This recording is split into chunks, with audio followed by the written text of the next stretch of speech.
तर संभाजीनगरमधील पाणी प्रश्नावर नेत्यांमध्ये आता जुंपलेली आहे। पाणी मिळत नाही तोपर्यंत आंदोलन सुरू राहणार असं अंबादास दानवेंनी म्हटलंय। तर ठाकरेंच्या काळात योजनेचा नारळ फोडला त्यातही पाणी नव्हतं अशा प्रकारची टीका भाजपा आमदार संजय केणेकर यांनी केलेली आहे। श्रेय घेण्यासाठी ठाकरेंची शिवसेना आंदोलन करते असं भुमरे म्हणाले।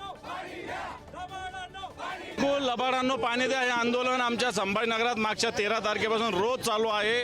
आज मला वाटतं 26 तारीख आहे आणि रोज 13-14वा दिवस या आंदोलनाचा आहे।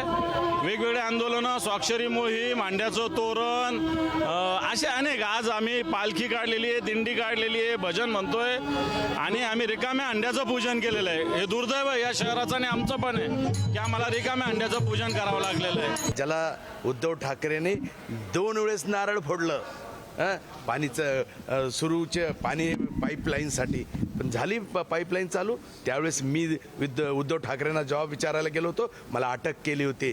कोणत्या तोंडानं बोलणार आहे? 2 वेळेस नारळ फोडलं, नारळात सुद्धा पाणी निघलं नव्हतं।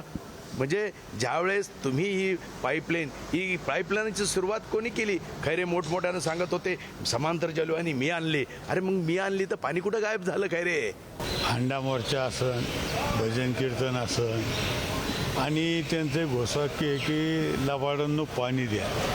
मला एक सांगायचं आहे की कोणत्या लबाडामुळं आतापर्यंत हे शहर वंचित आहे हे सगळ्या जनतेला माहिती आहे। आणि आता तुम्हाला सांगतो कुठेतरी योजना ही अंतिम टप्प्यात आलेली आहे। माझ्यासोबत स्वतः आपल्या महानगरपालिकेचे आयुक्त माझ्यासोबत आहे आणि मला वाटतं आता जनतेला हे पाणी मिळणार आहे। त्यांना वाटतं आपण हे श्रेय घेतलं पाहिजे, त्याच्यासाठी त्यांची ही धडपड चालू आहे।